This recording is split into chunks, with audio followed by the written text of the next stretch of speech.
Hey everybody, it's low carb and keto nutrition specialist Amy Berger from 28nutrition.com, bringing you, as always, keto without the crazy.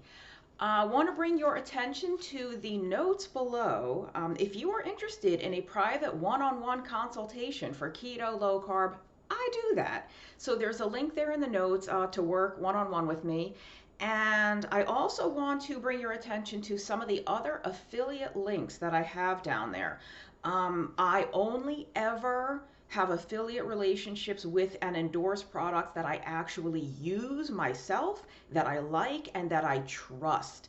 And so, real quick, there's a link to People's Choice Beef Jerky, which is a small family run company out of Los Angeles, but they have several different varieties of zero sugar jerky. You can go to the website and look at the keto jerky, and it's very yummy. So there's a link below to People's Choice Beef Jerky.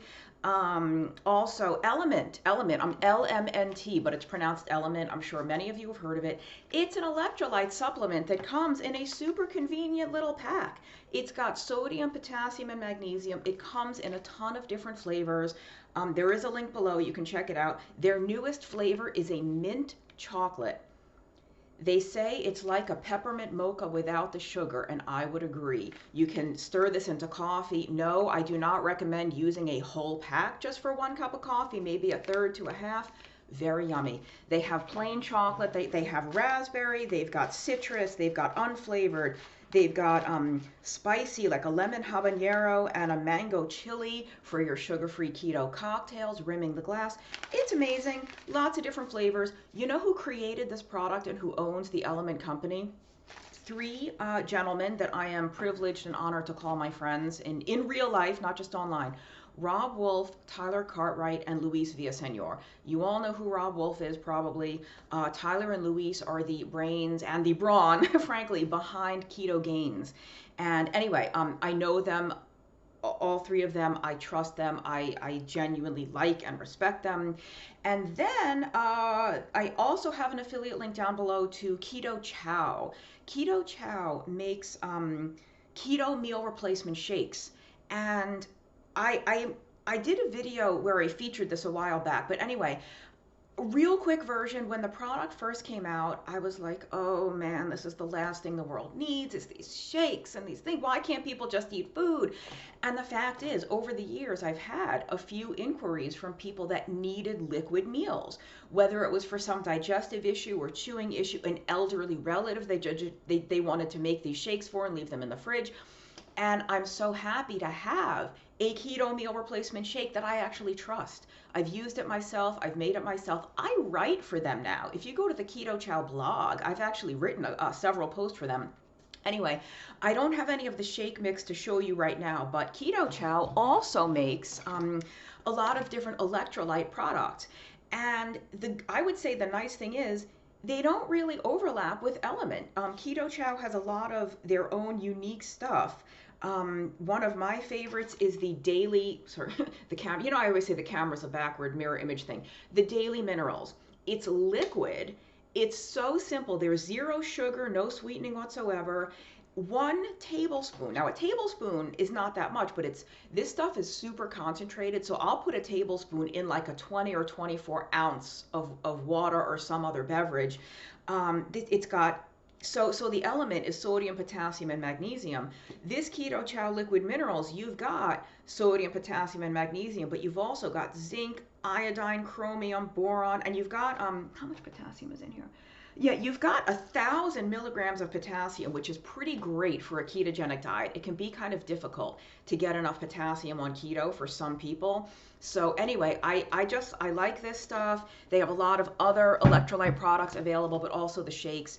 They come in so many different flavors. You're going to go to this Keto Chow website, link below, and you're going to be astounded. And it's, anyway, I'm going to stop talking about the affiliates now. I have notes for this video. In fact, I have notes for 3 videos here. I'm going to have to decide right now on the fly which one this is going to be. Let's go with get real about your trigger foods. How about that? And I've done several videos in the past already about trigger foods and get real about your carbs. And I even did a video on something called alcoholic foods. So the thing is, though, you can never say enough about this topic. I don't think it's any problem for me to have multiple videos about this because we all need constant reminders, me included. So,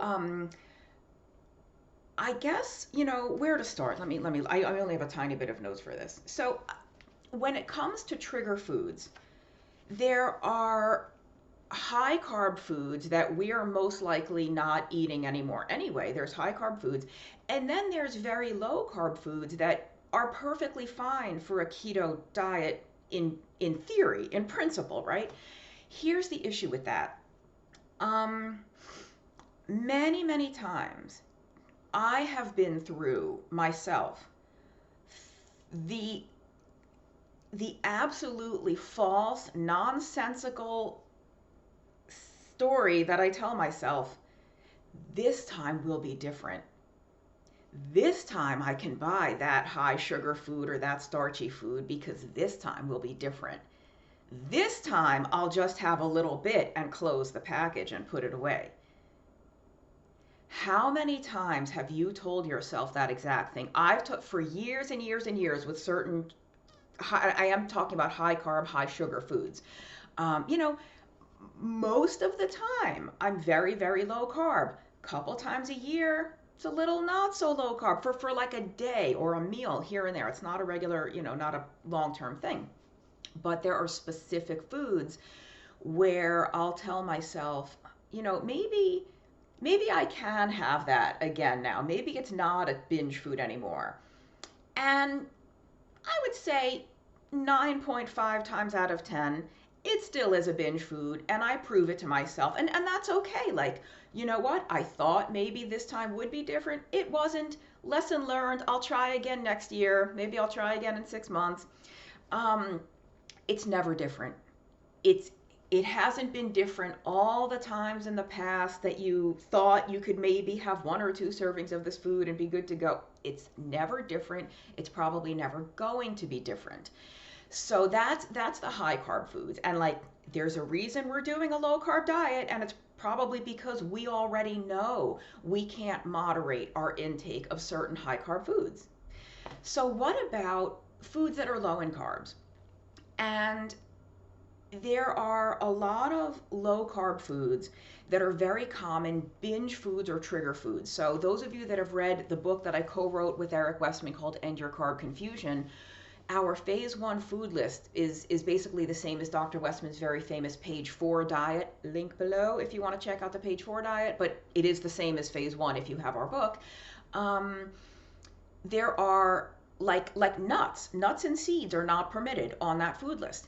And it's not because they're not suitable for a low carb diet. They absolutely are. It's just that we know that nuts and seeds, and perhaps even more so nut and seed butters, you all with that almond butter jar and that sunflower seed butter, and you're just going to town, it's you and a spoon. Not that I know anything about that. The reason the nuts and seeds are not permitted on that particular list is because they are such a common trigger food, meaning that it doesn't matter how low in carbs the food is. If you're going to eat 4 pounds of it, probably not going to help you lose weight. Probably not going to help you reverse your PCOS or your type 2 diabetes, right? If you're eating half a jar of almond butter. It's not that almonds aren't good for a ketogenic diet. Most people have a really hard time keeping themselves to a reasonable portion. Same thing with cheese. Cheese is limited on the list. It's not prohibited like the nuts and seeds are, but the limit is 4 ounces a day. Because cheese also, sit down with that block of smoked Gouda or that block of sharp cheddar and a knife, and before you know it, 5,000 calories later, you don't even know what happened to the cheese. It just disappeared. And so I guess here's the thing we need to know. You have to get real. Get real about your trigger foods and stop kidding yourself about your trigger foods. And stop kidding yourself that you can eat like other people eat. And here's kind of an example of that from my own life. Obviously, I'm active on keto social media, and I'm an admin in a private group, like a private membership group and all this. And people are constantly posting pictures of food. Sometimes it's regular, like savory, meat and vegetable kind of food. Sometimes it's treats, keto cheesecake, keto cookies, keto whatever. And it looks amazing, and I'm sure it tastes even more amazing. But over the years that I've been eating this way, and it's been a long time now, I've come to learn and accept and acknowledge that just because something is very low in carbs and just because a lot of other people are including it in their diet doesn't mean it's a good idea for me to include it in my diet, right? Just because a lot of other people are eating a certain thing and having great results doesn't mean I can. And it's not because that food would be somehow problematic metabolically speaking. It's that I would eat the whole tray, right? If I'm not somebody who could moderate my intake of regular cookies, what makes me think I can moderate my intake of keto cookies, of almond and coconut flour cookies?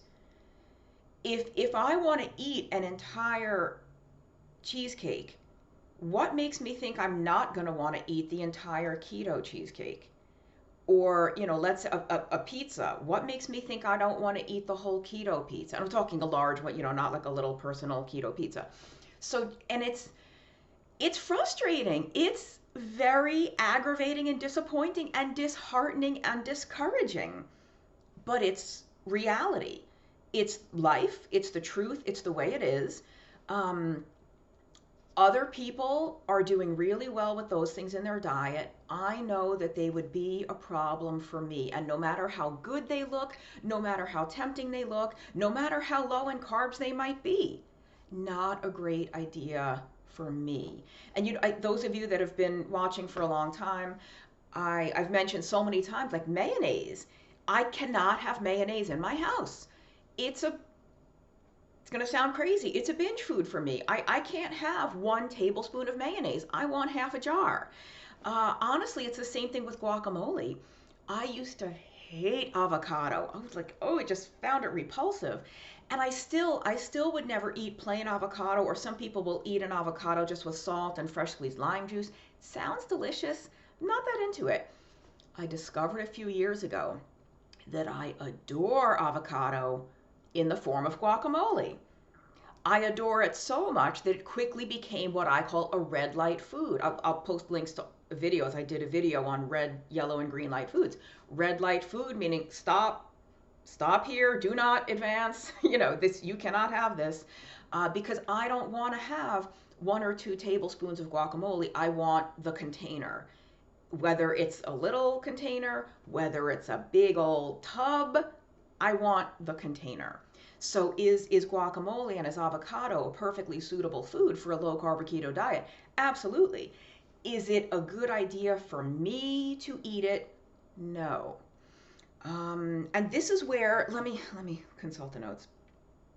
Even with, many of you may be familiar with some of these subscription services where they'll send you once a month a box of keto goodies, like the latest, like a variety of keto cookies and brownies and this and that, and like snack mixes and whatever. All low in net carbs, not total carbs, lots of sugar, alcohols, lots of fiber, which is a whole separate issue. But I can't subscribe to those, because I would eat like the entire box in a day. And I look at those online and I'm like, oh, that looks so good. Oh, keto cheese doodles, keto gummy bears, keto this, keto that. I can't do it. And it's great that those companies exist and those products exist because other people can. I can't. And if you have been struggling to get the results you want on keto, maybe you can't either. If these sorts of foods are a regular part of your diet and you're wondering why you're not getting the results you want, or why you keep craving sweets, you keep craving sugar, you've been doing keto for 3 months or 6 months or 1 month, and you still are like jonesing for sugar all the time or starch, maybe you need to cut all these fake type of things out of your life for a while. You know, sometimes that perpetuates the addiction to the sweet. is feeding the beast. We wrote about that in End Your Carb Confusion too. We were talking about real sugar, but I think we can say the same thing for some people about things that are sweetened with allulose, erythritol, Splenda, stevia, whatever. And I did a video not long ago on artificial sweeteners. I'll link to that too.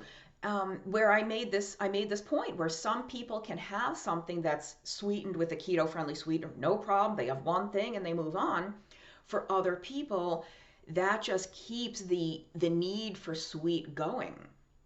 And you might not be able to break yourself of that until you abstain completely. And you might have to white knuckle that for a day or two or three. Once you're over that hump, for most people, maybe not all, most people, the cravings really do go away. And I know it's very hard to believe that until or unless you've experienced it yourself. But it does. But the only way to experience that is to get real, stop kidding yourself, and get those things out of your diet completely for a while. You're never going to experience being free of that need unless you stop feeding the need, you know? I'm sure you've heard of the concept of abstainers versus moderators. I know it from the author Gretchen Rubin, I think, but it's I don't know if she invented that concept or not. There's people, the moderators can moderate their intake of a keto. Maybe you have one keto cookie and you're good. You go about your day. Abstainers, I am an abstainer personally with certain things. I mean, we probably all have certain foods that we moderate and some we need to abstain from. So the abstainers, like myself, are the ones who actually find it easier to abstain completely, to have none of certain trigger and binge foods, than it is to say, this time will be different. This time I'll only have one or two pieces. Because it never, ever happens, and it probably never will. We have to acknowledge and admit we are addicts. We have no self-control when it comes to certain foods. You have plenty of foods that you're totally safe with, no problem. And then there's other foods that are a no man's land disaster waiting to happen. And what we just have to do is get real about that no man's land stuff. Stop kidding ourselves, and just get real. I really think, in the membership group that I'm part of, we see over and over again people kind of going back to the carbs or having a hard time sticking to this. And I think it's probably because they're still including some of these keto treats and these keto, items, and part of it may be also that, like, oh well, just my one little thing, my one little sugar thing. And so you have to really just hunker down and be ultra strict for a little bit to really experience what it's like to be free of the need for that. And it sucks. It's not fun, but you have to acknowledge that that's just the way it is. What else can I say about this? Yeah, just to recap, get real. Don't kid yourself. Like, and again, it's really, really difficult to accept and acknowledge, but this is where we have to be. Lots and lots of other people online are eating all kinds of stuff, getting away with. They get that keto box every month, and they've got the keto pretzels and the keto brownies and the whatever, and they're doing great. And we are not. We can't have those. Or not that we can't, right? There's never any can and can't. I always say, you're an adult. You get to decide what you eat. My friend Casey Durango says no one gets a vote on what you eat. That's absolutely true. There's no can and can't. You can eat whatever you want. The question is, will eating whatever you want help you get the results you want, or are they an obstacle to getting the results you want? And I think for a lot of us, it is the latter. For a lot of us, there's a lot of, keto foods that other people do fine with that we do not. And we just have to own up to that and get real about it and stop just stop. Stop kidding ourselves about what's going to work and what's not. You know, you might have to eliminate completely, and I guess that's it. I've already like repeated myself in triplicate. I'm just, you know, it's not fair. It's not fair that other people can eat certain things that we can't, but what is fair? What else in life is fair? Oh, that's right, nothing at all.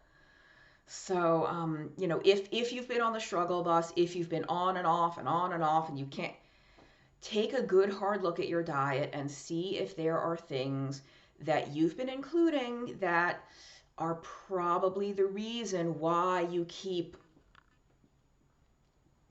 just not, you keep going back and forth, or you're on the fence, but you never make it over the fence into like doing keto for the long term. What of these types of items are standing in your way? And again, it's not even just the high carb foods, the regular high carb foods. It could be any number of sort of foods that are keto friendly. And even if it's not the keto treats and sweets and stuff with all the, you know, added stuff that we don't know what it's doing, even if it's something like, for me it was the mayonnaise, it was, you know, guacamole. Some people it's the nuts and cheese, things that are fine for keto. But if you're eating, you know, 2,000 extra calories of mayonnaise or avocado or nuts and cheese, and you're wondering why you're not losing weight, I think we have an answer for you.